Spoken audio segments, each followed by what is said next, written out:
بسم اللہ الرحمن الرحیم الحمد للہ رب العالمین والصلاة والسلام علی رسولہ النبی الکریم اعوذ باللہ من الشیطان الرجیم بسم اللہ الرحمن الرحیم وقضى ربك الا تعبدوا الا اياه وبالوالدین احسانا اما يبلغن عندك الكبر احدهما او كلاهما فلا تقل لهما اف ولا تنهرهما وقل لهما قولا كريما واخفض لهما جناح الذل من الرحمة وقل رب ارحمهما كما ربياني صغيرا.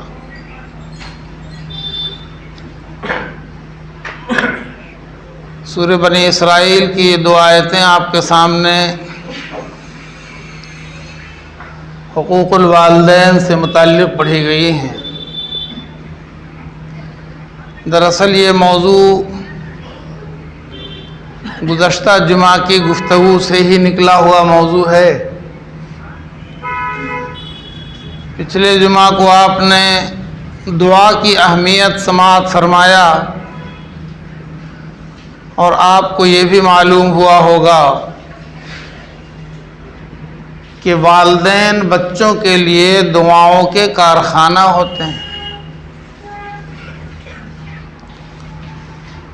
والدین کے دل سے نکلی ہوئی دعا کبھی رد نہیں ہوتی ہے. وہ دعا جو والدین اپنے بچوں کے حق میں کرتے ہیں وہ دعا کبھی رد نہیں ہوتی ہے، اور اس کی ضمانت اور گارنٹی اللہ کے پیارے نبی رسول اللہ صلی اللہ علیہ وسلم نے لیا. یہ بات تو آپ نے سماعت فرمایا. بات تو بہت دور تک چلی جاتی ہے، بہت سی جگہوں سے اس کے سلسلے میں کچھ استفسار سوالات بھی آتے ہیں. کچھ لوگوں کے ذہن میں یہ بات آتی ہے، آ سکتی ہے کہ بہت سے نوجوانوں کو اللہ پاک نے دین کی طرف راغب فرمایا ہے، لیکن ان کے والدین دین سے بالکل نابلد اور دور رہتے ہیں. بچے کے دل میں یہ بات آتی ہے کہ باپ ماں ہمارے لیے دعا کریں یا ہم باپ ماں کو دعا کے لیے کہیں، لیکن آنکھیں دیکھتی ہیں کہ ابا تو نماز بھی نہیں پڑھتے، ابا کو تو دین سے ذرا سا بھی رشتہ نہیں ہے، اب وہ کیا دعا کریں گے اور ہم سے کیا دعا کے لیے کہیں گے. بعض کے ذہن میں یہ بات آتی ہے اور آ سکتی ہے، اس لیے کہ ہمارے سماج میں ایسا ہے. آج کے زمانے میں کچھ نوجوانوں کو اللہ تعالیٰ نے دین کی رغبت عطا فرمایا ہے، لیکن مسلمان بہت سے ایسے ہیں جو آخری وقت تک دین سے جڑتے نہیں، دین کی طرف جھکتے نہیں. اور پچھلے جمعہ کی گفتگو سے نوجوانوں کے ذہن میں یہ بات آنا فطری بات ہے کہ اب ہمارے باپ ماں ہمارے لیے کیا دعا کریں گے اور ان کی دعا کیا گارنٹی ہے کہ قبول ہو جائے گی. یہ موضوع آج کا انہی کے لیے ہے. والدین کیسے ہیں یہ ذمہ داری بچوں پر نہیں آئے گی، نوجوانوں پر نہیں آئے گی. بچوں کی یہ ذمہ داری ہے کہ والدین کے ہدایت کے لیے بھی دعا کریں.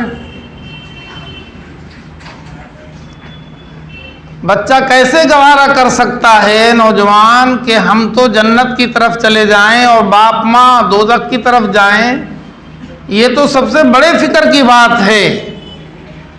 اور اگر نوجوان قدم اٹھا لے، نوجوان مورچہ سنبھال لے، نوجوان ارادہ کر لے کہ ہم اپنے اخلاق سے، اپنے حسن سلوک سے، اپنے پیار و محبت کی باتوں سے اپنے باپ ماں کو دین کی طرف جھکائیں گے تو بہت آسانی کے ساتھ والدین دین کی طرف جھک جائیں.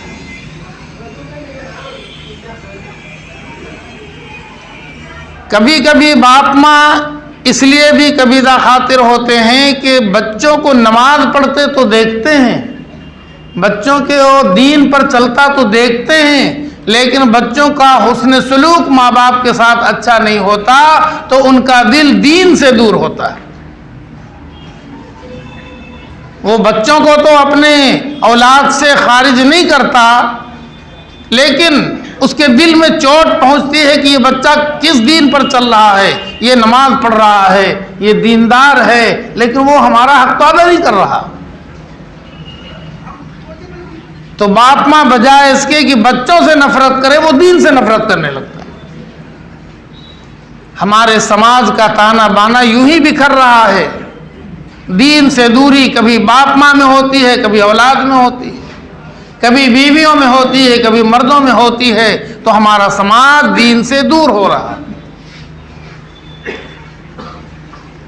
قرآن پاک میں اللہ تعالیٰ نے اس موضوع کو بہت سے مقامات پر بڑے اہتمام کے ساتھ بیان فرمایا۔ یہ سورہ بنی اسرائیل کی آیتیں جو آپ نے سماعت فرمائی، اندازہ لگائیں اللہ تعالیٰ کیا فرما رہے ہیں۔ وَقَضَىٰ رَبُّكَ أَلَّا تَعْبُدُوا إِلَّا إِيَّاهُ، تمہارے رب کا یہ فیصلہ ہے۔ کتنا زور ہے اس لفظ میں، صرف حکم نہیں دیا کہ ایسا کرو، بلکہ فرمایا یہ تمہارے رب کا فیصلہ ہے۔ وَقَضَىٰ رَبُّكَ أَلَّا تَعْبُدُوا، کہ اللہ کے سوا کسی کو معبود مت جانو، کسی کی عبادت نہیں کر سکتے ہو۔ اور فوراً فرمایا وَبِالْوَالِدَيْنِ إِحْسَانًا، ایک اللہ کی عبادت کرو اور پھر والدین کے ساتھ اچھا سلوک کرو۔ اب اس کے بعد مرحلہ بیان فرمایا کہ والدین کے حقوق کب کب کس انداز کے ہو سکتے ہیں، ہوتے ہیں۔ فرمایا اگر ماں باپ میں سے دونوں یا دونوں میں سے ایک بڑھاپے کو پہنچ جائیں، اور یہ جملہ کہنے میں خراب لگ رہا ہے ہمیں، بڑھاپے کو پہنچ جائیں، بڑھاپے کو پہنچ جائیں، یوں کہہ سکتے ہیں۔ باپ ماں جیسے جیسے بوڑھے ہوتے چلے جاتے ہیں ان کا درجہ بڑھتا چلا جاتا ہے، تو اس کو بڑھاپا نہ کہیں، بڑھاپا کہیں، کہ وہ جیسے جیسے اور بڑے ہوتے چلے جائیں۔ اما یبلغن عندک الکبر احدہما، کبر کے معنی تو بڑائی کے ہوتا ہے، اس کو ہم لوگ بڑھاپا کے معنی میں بھی لیتے ہیں، لیکن وہ بڑے ہوتے چلے جائیں، عمر دراز ہوتے چلے جائیں، عمر رسیدہ ہوتے چلے جائیں، تو اب اس عمر میں پہنچنے کے بعد اتنا بھی بچوں کو حق نہیں ہے کہ ان کی کسی بات پر پریشان ہو کر اف کہہ دیں، اف بھی کہنے کا حق نہیں ہے۔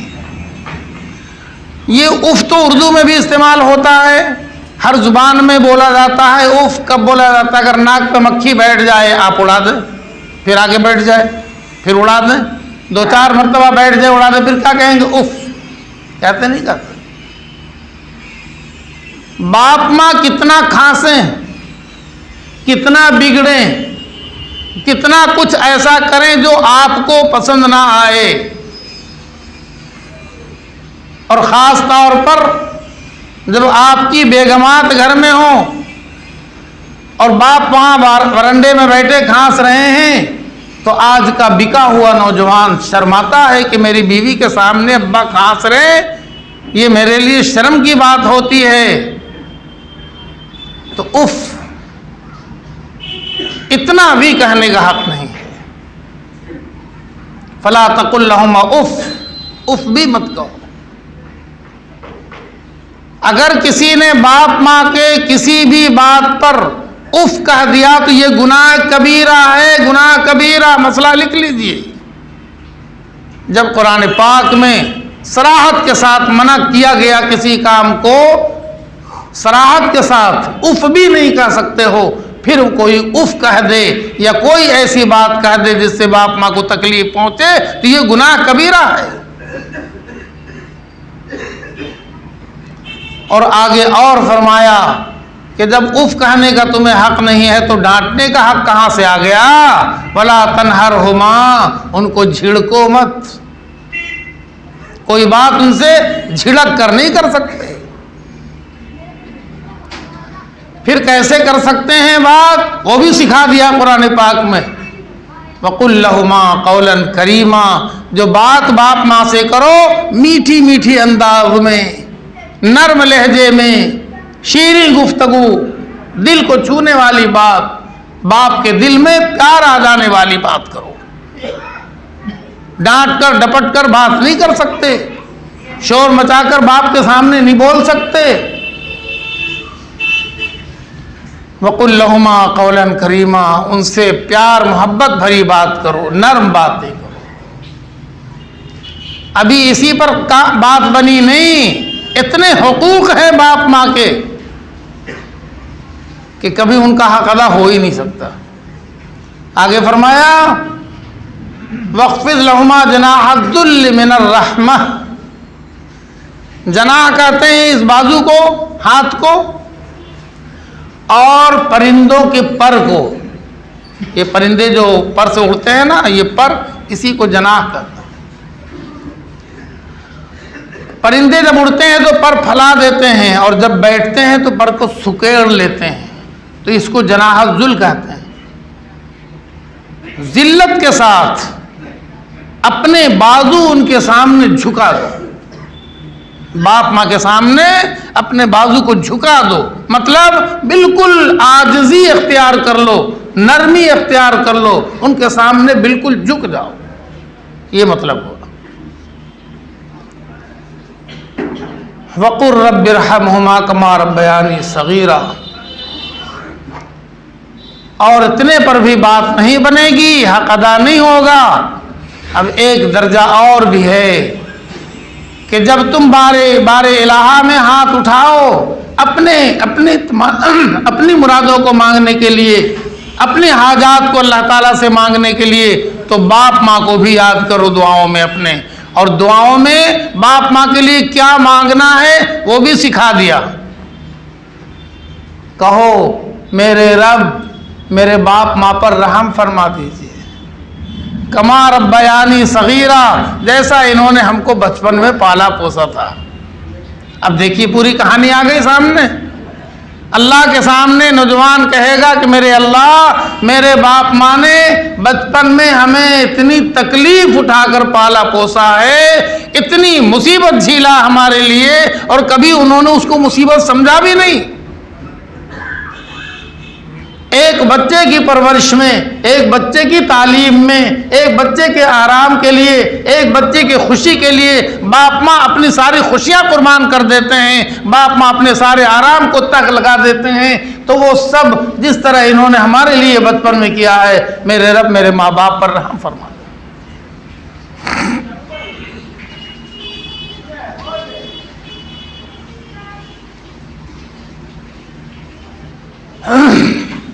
قرآن پاک میں صرف ایک ہی جگہ نہیں ہے، سورہ لقمان میں دیکھیے اللہ تعالیٰ کیا فرما رہے ہیں۔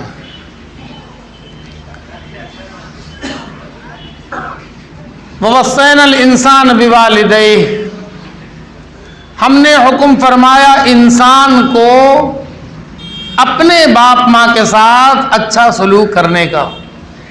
یہ لفظ انسان بتا رہا ہے کہ یہ حکم انسان کے لیے ہے، دوسرے جانداروں کے لیے نہیں ہے، انسانوں کے لیے ہے۔ اور اگر کوئی اس حکم کو نہیں مانتا، یہ حکم پر نہیں چلتا، تو وہ سوچ لے کہ وہ کیا ہے۔ کیا حکم فرمایا؟ اچھا سلوک کرنے کا، احسان کرنے کا، اور آگے جو چیز یاد دلایا ہے وہ ہمیں یاد رہتا نہیں۔ فرمایا حملتہ امہ وہنا علی وہن وفصالہ فی عامین، ایک ماں نے کس طرح اتنے 9 مہینے تک پیٹ میں رکھا ہے، اس کی تکلیف کا کوئی اندازہ لگا سکتا ہے؟ کوئی نہیں لگا سکتا۔ اور آج کے زمانے میں ایسی کوئی مشین نہیں ابھی تک ایجاد ہوئی ہے جو بتا دے کہ بچے کے پیٹ میں ہونے کے وقت میں مکمل 9 مہینہ یا تقریباً 8 یا 7 جتنے دن بھی اللہ نے چاہا اتنے دن تک وہ کن حالات سے گزرتی ہے۔ اگر کوئی مشین ہوتی تو وہ ریکارڈ کر کے بتاتی آپ کو تو سمجھ میں آ جاتا، لیکن آج تک ایسی کوئی مشین بنی نہیں۔ لیکن قرآن کہہ رہا ہے حملتہ امہ وہنن علی وہن، اس کو اٹھائے رکھا تکلیف، مجبوری اور پریشانی کے ساتھ، اور پریشانی کے ساتھ، کمزوری کے ساتھ۔ وہ اپنا کھانا پانی بھول جاتی ہے، وہ اپنی نیند بھول جاتی ہے، اس کو لیٹنے میں تکلیف ہے، اس کو بیٹھنے میں تکلیف ہے، اس کو کسی خاص قسم کے کھانے میں تکلیف ہے، اس کی زندگی کی ہر چیز میں اس کو، ہر قدم پہ، ہر منٹ پہ اس کو تکلیف ہو رہی ہے، مگر اس کے پیشانی پہ کبھی بل نہیں پڑتا ہے۔ وہ اپنے بچے کے لیے ساری تکلیف کو خوشی خوشی برداشت کر لیتی ہے۔ اسی کو قرآن نے یاد دلایا، حملتہ امہ وہنن علی وہن وفصالہ فی عامین، اور یہ ایک دو دن کی کہانی تو ہے نہیں، یہ تو پورے 2 سال، 2 سال 9 مہینہ تو پیٹ میں رکھا، اور کم سے کم 1.5 سال تک اس کو دودھ پلائے گی، تو 2 سال قرآن پاک نے بتایا کہ اس تکلیف میں اس نے گزارا ہے، اس کا معمولی حق ہے۔ انشکر لی ولوالدیک الی المصیر، میرا بھی شکر ادا کرو۔ اللہ تعالیٰ فرماتے ہیں میرا بھی شکر ادا کرو، اس لیے کہ تمہاری ماں کو میں نے ایسا بنایا ہے، تمہاری ماں کو ہم نے سانپ نہیں بنایا، تمہاری ماں کو ہم نے بچھو نہیں بنایا، تمہاری ماں کو ہم نے ایک ممتا بھرا انسان دیا ہے جو سارا غم برداشت کر لیتی ہے تمہارے لیے، میرا شکر ادا کرو۔ ولوالدیک، اپنے ماں باپ کا بھی شکر ادا کرو۔ الی المصیر، پھر تو میرے پاس آنا ہی ہے تم کو، پھر ہم حساب کتاب لگا دیں گے کہ تم نے باپ ماں کا کتنا حق ادا کیا تھا، یا صرف بیوی بچوں میں مشغول رہے پوری زندگی، باپ ماں کو کنارے کر دیا۔ اولڈ ایج ایریا، اب کیا کیا نیا تماشا ہو رہا، جائیے وہیں کھانستے رہیے گنگا کے کنارے بیٹھ کے، ہم آپ کا کھانا بھیج دیں گے، ہم آپ کو پیسہ دے دیں گے، مگر آپ کو میرے گھر میں رہنے کی جگہ نہیں ہے۔ سورہ احقاف میں اللہ تعالیٰ نے اسی موضوع کو ایک ذرا سا انداز بدل کر کے بیان فرمایا، وَوَصَّيْنَا الْإِنسَانَ بِوَالِدَيْهِ إِحْسَانًا، ہم نے حکم دیا انسان کو، فیصلہ حکم دیا انسان کو کہ ماں باپ کے ساتھ اچھا سلوک کرو۔ حملتہ امہ کرہن ووضعتہ کرہا، سورہ لقمان میں وہنن علی وہن فرمایا، اور سورہ احقاف میں فرمایا حملتہ امہ کرہن ووضعتہ کرہا، اس کو اٹھائی رہی تکلیف سے۔ کرہ کہتے ہیں ناپسندیدہ چیز کو۔ 10 کلو کا وزن بھی اگر سر کے اوپر ڈال دیا جائے تو آدمی سوچتا ہے کہ میرے سر پہ بوجھ ہے نا، اور ایک بچے کو پیٹ کے اندر مستقل رکھے ہوئے ہے، یہ کم بوجھ نہیں ہے، وہ بوجھ روزانہ بڑھ رہا ہے، یہ لوڈ ہے۔ چلو تھوڑی دیر کے لیے سر پہ اٹھا لیتے ہیں 10-20 کلو، ابھی تو جا کے اتار دیں گے 10 منٹ 15 منٹ میں تو چلو برداشت، لیکن 9 مہینہ تک کوئی بوجھ کو سر پہ لے کے سوئے اور سر پہ لے کے چلے اور سر پہ لے کے بیٹھے ہیں، سر پہ لے کے نماز پڑھے، یہ کوئی معمولی بات ہے؟ قرآن اسی کو یاد دلا رہا ہے۔ حملتہ امہ کرہا ووضعتہ کرہا، اس کو اٹھائے رہی تکلیف سے اور پیدا کیا اس کو تکلیف سے۔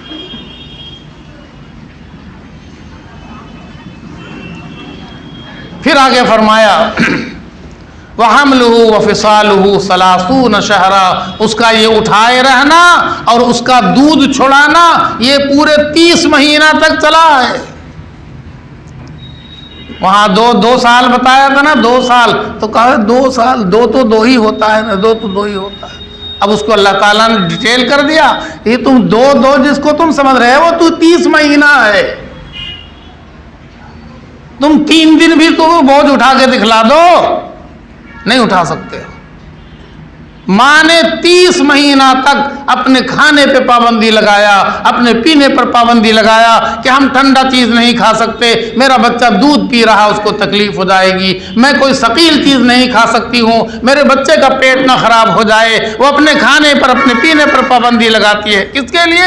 ایک بچے کے لیے، بچہ کے لیے کتنا دن؟ 30 مہینہ تک۔ وَحَمْلُهُ وَفِصَالُهُ 30 شَهْرًا، حتی اذا بلغ اشدہ وبلغ 40 سنہ، یہاں تک کہ وہ بچہ ماں باپ کی اس شفقت اور محبت کی وجہ سے، اس کی پرورش کی وجہ سے اس کی عمر 40 سال تک ہو جاتی ہے، وہ ہٹا کٹا جوان ہو جاتا ہے۔ تب وہ کہتا ہے رب اوزعنی ان اشکر نعمتک التی انعمت علی، اے اللہ میں آپ کا شکر ادا کرتا ہوں، مجھے شکر کرنے کی توفیق عطا فرما دیجئے کہ میں آپ کا شکر ادا کر دوں، اپنے ماں باپ کا بھی شکر ادا کر دوں۔ آپ نے مجھ پر یہ انعام فرمایا کہ میں کبھی کچھ نہیں تھا، آج میں 40 سال کا ہو گیا۔ قرآن پاک میں یہ احکامات ہیں۔ اولاً تو ہم نے قرآن پاک کو احکامات سمجھنے کے ارادے سے اور نیت سے کبھی پڑھا ہی نہیں۔ ہمارے یہاں تو قرآن پاک صرف قرآن خوانی کی ایک چیز رہ گئی ہے، معاف کیجیے گا۔ انتظار کرتے رہتے ہیں کہ خاندان کا کوئی آدمی مرے تو قرآن کھولے، جب تک کہ کوئی مرتا نہیں قرآن کھلتا نہیں۔ حالانکہ قرآن پاک تو اترا تھا کہ ایک مسلمان بالغ ہونے کے بعد اپنا رشتہ قرآن پاک سے جوڑ لے، اپنی زندگی کو قرآن پاک سے جوڑ لے اور قرآن پاک کے احکامات پر اپنی زندگی کو بسر کر دے، اس لیے اترا۔ والدین کے حقوق اگر اولاد ادا کر دے تو پھر یہ کہنے کی ضرورت نہیں پڑے گی کہ ابا دعا کیجئے، اماں دعا کیجئے، وہ تو دعا خود بخود نکلے گا۔ نکلے گی کہ نہیں نکلے گی؟ دعا نکلے گی۔ اور دوسری بات یہ عرض کرنا ہے کہ باپ ماں کیسا بھی ہوگا، کیسا بھی ہوگا، اس کے منہ سے جو نکلے گا وہ ہوگا، اس لیے کہ وہ باپ ماں ہے، بے نمازی ہے، حساب اللہ کریں گے، دیندار نہیں ہے، معاملہ اللہ دیکھ لیں گے، لیکن وہ باپ تو ہے، اس میں بھی کوئی شک ہے کیا؟ اس کے بے نمازی ہونے سے، اس کے بے دین ہونے سے، اس کے کسی بھی کچھ ہو جانے سے اس کے باپ ہونے میں کوئی فرق نہیں پڑتا ہے۔ وہ باپ اپنے بیٹے کا باپ ہے، اس کا درجہ ہے۔ اسی لیے قرآن پاک میں اللہ تعالیٰ نے فرمایا اگر تمہیں باپ ماں حکم دیں کہ میرے ساتھ کسی کو شریک کرو تو تم شریک نہیں کر سکتے ہو، میرے ساتھ کسی کو شریک نہیں کر سکتے ہو، لیکن اس کے باوجود تم باپ ماں کے ساتھ اچھا سلوک کرتے رہو۔ اب سمجھ میں آ گیا نا؟ مشرک باپ ہے، کافر باپ ہے، لیکن وہ باپ تو ہے،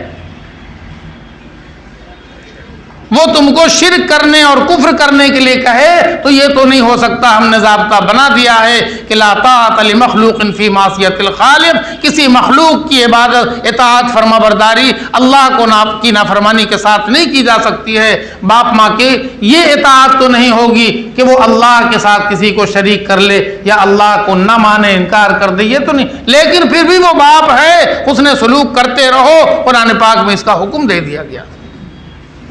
اب اس سے سمجھ میں آ گیا کہ باپ کیسا بھی ہوگا تو وہ باپ ہے، اس کا درجہ اپنی جگہ مسلم ہے، اور پھر باپ کے منہ سے جو نکلے گا وہ تو پہنچے گا۔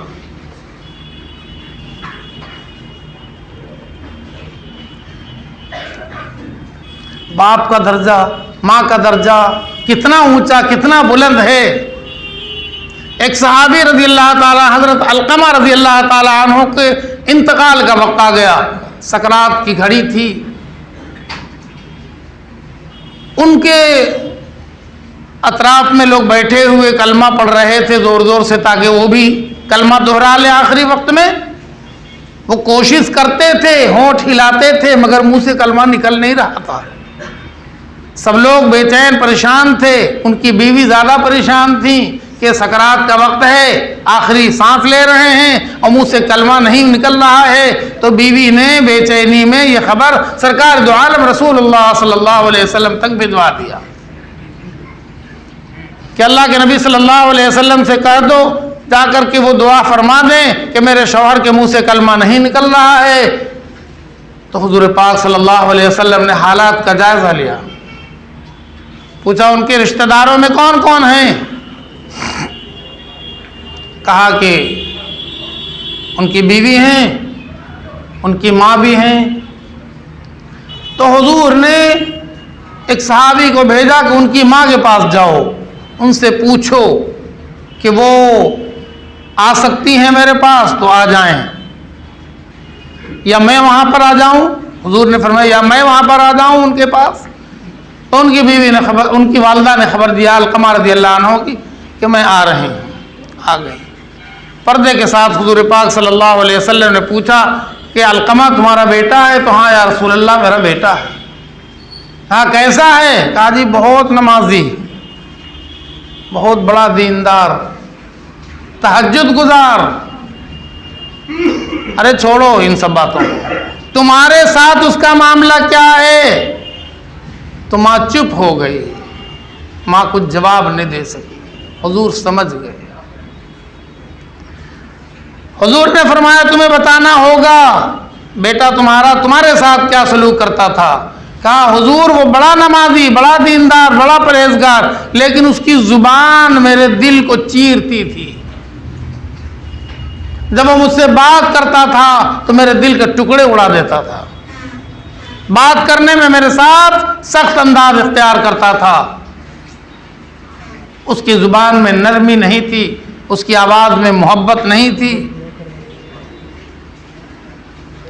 اب ماں نے برداشت کر لیا، شکایت نہیں کیا۔ آج وہ مجبور تھی، اس لیے کہ اللہ کے نبی صلی اللہ علیہ وسلم کا حکم تھا کہ تم کو بتانا پڑے گا، تو مجبوراً اس نے بتایا، ورنہ زندگی بھر اس نے بتایا نہیں تھا یہ بات کہ میرا بیٹا میرا نافرمان ہے۔ آج تو بتا دیا، مجبوراً بتا دیا۔ یہ سن کر حضور پاک صلی اللہ علیہ وسلم نے فرمایا کہ اسے معاف کر دو۔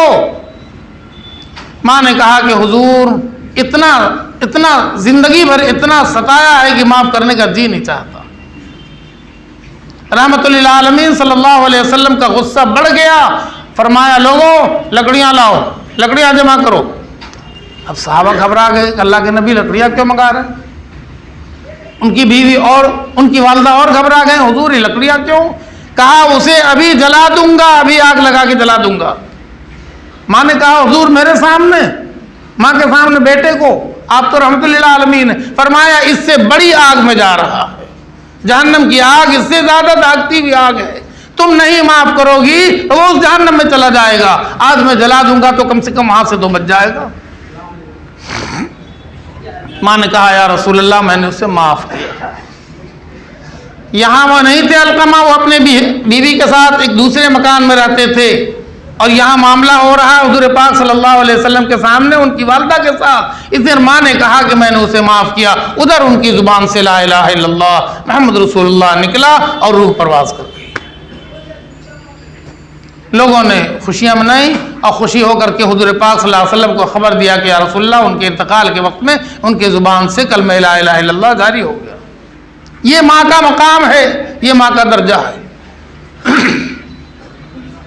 یہ بات اگر ہمارے سمجھ میں آ جائے، ہمارے نوجوانوں کے سمجھ میں آ جائے تو وہ پہچان لے گا کہ بیوی کے کیا حقوق ہوتے ہیں اور ماں کے کیا حقوق ہوتے ہیں۔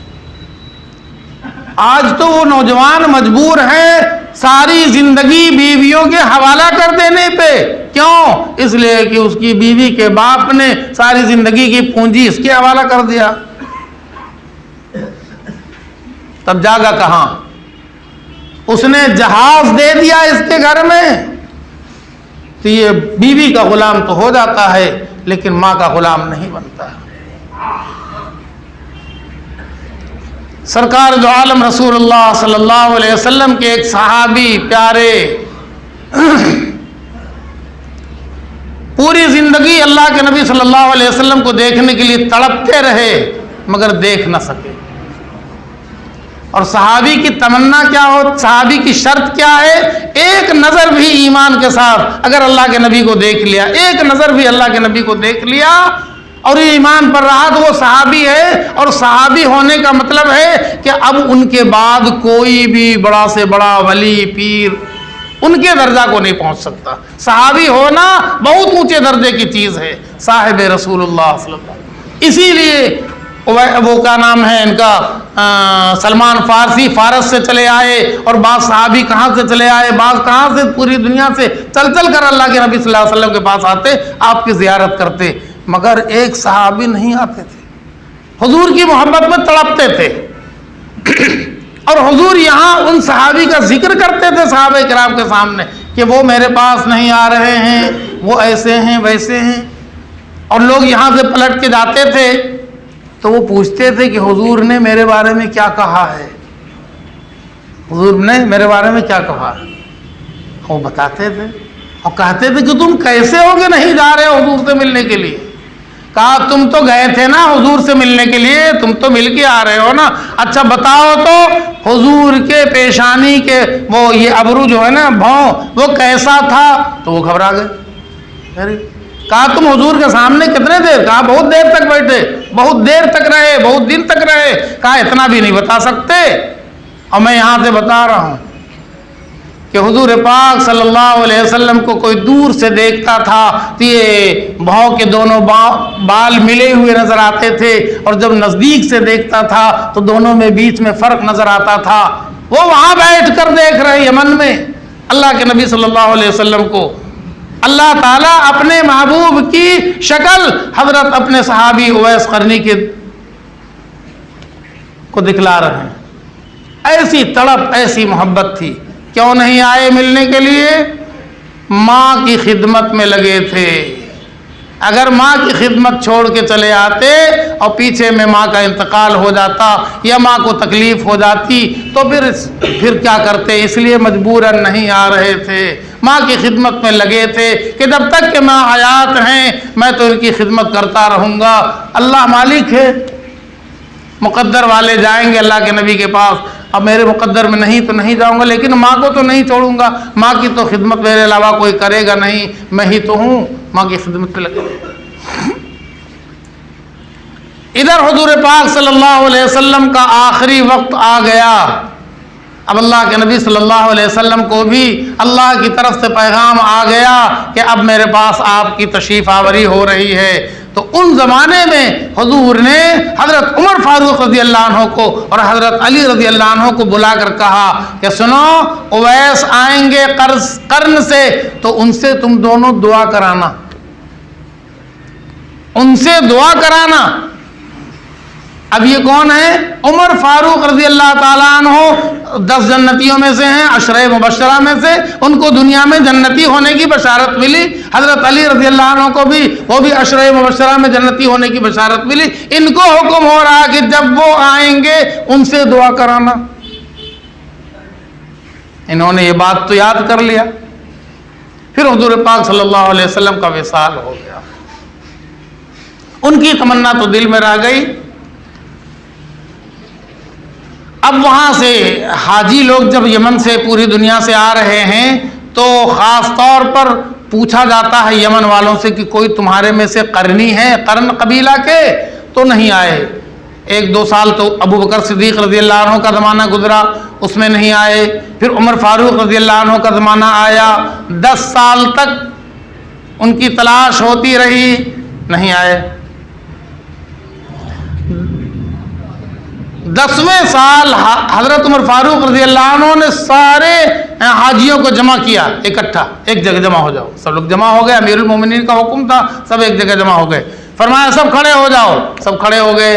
پھر حضرت عمر فاروق رضی اللہ عنہ نے فرمایا سب لوگ بیٹھ جاؤ، جو یمن سے آئے ہیں وہ کھڑے رہو، اور یمن والے جتنے حاجی تھے وہ کھڑے رہ گئے، باقی سب بیٹھ گئے۔ تو حضرت عمر فاروق رضی اللہ عنہ نے پوچھا کہ یمن والوں تم میں کوئی قرن قبیلہ سے بھی ہے؟ کہا ہاں جی ہم لوگ ہیں۔ کہا باقی تم لوگ کھڑے رہو، باقی لوگ یمن والے بیٹھ جاؤ۔ یمن والے سب بیٹھ گئے، قرن قبیلہ والے کھڑے رہے۔ تو عمر فاروق رضی اللہ عنہ نے پوچھا کہ تم میں کوئی اویس ہے؟ اویس؟ تو ان کے رشتہ دار تھے، انہوں نے کہا ہاں امیر المومنین اویس تو ہیں لیکن تھوڑا بولا قسم کے ہیں۔ اچھا وہ بولا ہے؟ بولا تو تم لگ رہے، انہی کو بولا بتا رہے، کیا بات ہے؟ کہا ہاں جی ایسے ہی ہیں۔ کہاں ہیں؟ کہا وہ ادھر گئے اونٹ لے کر جنگل چرانے کے لیے۔ حج کے موسم میں جب عمرہ وغیرہ سے فارغ ہو جاتے ہیں تو لوگ اپنا کرتے ہیں ادھر ادھر ٹہلنا گھومنا کرتے ہیں، وہ اونٹ لے کے جنگل کی طرف چلے گئے مینا کی طرف چرانے کے لیے۔ اب تو دوڑ لگایا، عمر فاروق رضی اللہ عنہ، حضرت علی رضی اللہ عنہ دونوں بھاگے بھاگے بھاگے پہنچے تو دیکھا کہ جنگل میں ایک آدمی پیڑ کے نیچے نماز پڑھ رہا ہے اور اطراف میں اس کے اونٹ چر رہے ہیں۔ تو یہ وہاں جا کے قریب میں بیٹھ گئے تو وہ سمجھ گئے نمازی کہ یہ دونوں حضرات ہم سے ملنے آئے ہیں۔ انہوں نے اپنی نماز کو ذرا مختصر کر دیا، سلام پھیرا تو ان دونوں نے سلام کیا، انہوں نے جواب دیا، پوچھا کہ تمہارا نام کیا ہے؟ انہوں نے کہا میرا نام عبداللہ ہے، اللہ کا بندہ ہے۔ کہا اللہ کے بندے تو ہم سب بھی ہیں، تمہاری ماں نے تمہارا نام کیا رکھا ہے؟ کہا تم کو کیا مطلب ہے؟ آئے میرے معاملے میں مداخلت کرنے کے لیے؟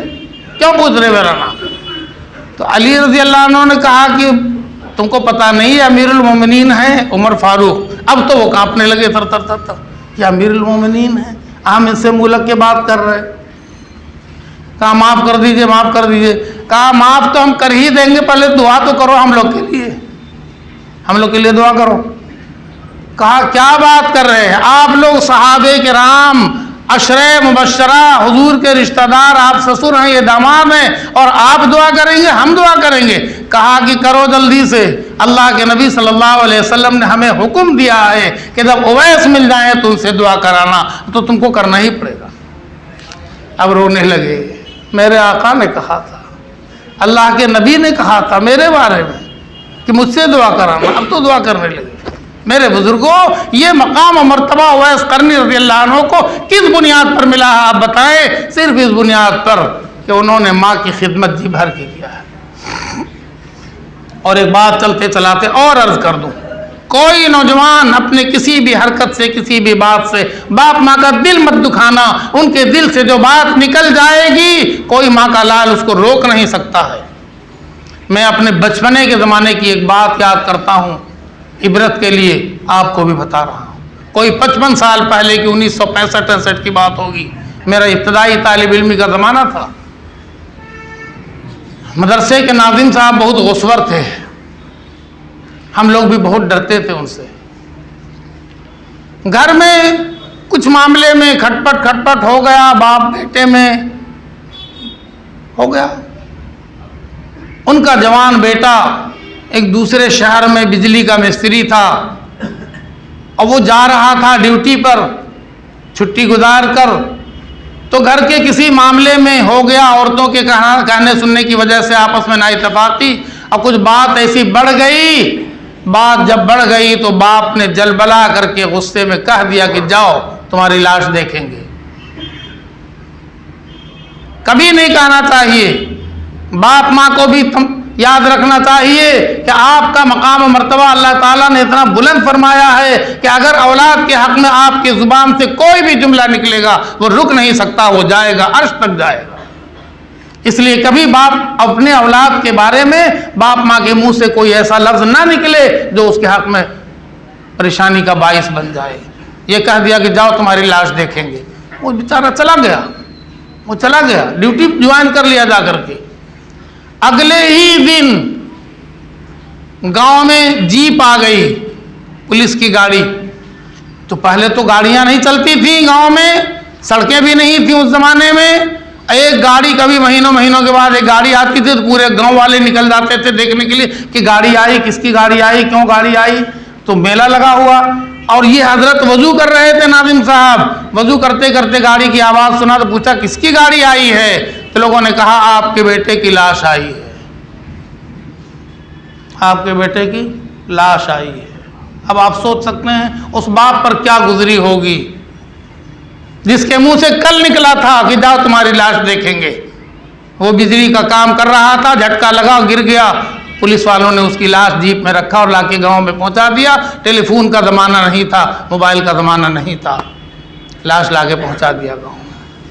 کبھی باپ ماں کی زبان سے ایسا لفظ نہ نکلے تو بال بچوں کے لیے مصیبت بن جائے، اس لیے کہ یہ دعا کا کارخانہ ہے۔ باپ ماں جو دعا منہ سے نکلے گی وہ لگ جائے گی۔ اولاد کو چاہیے کہ اپنے باپ ماں کو ہمیشہ خوش رکھے تاکہ اس کی زبان سے اچھی دعا اس کے لیے نکلتی رہے اور باپ ماں کے دل کو کبھی ٹھیس نہیں پہنچانا چاہیے۔ اللہ تعالی ہم سب کو اچھے عمل کے توفیق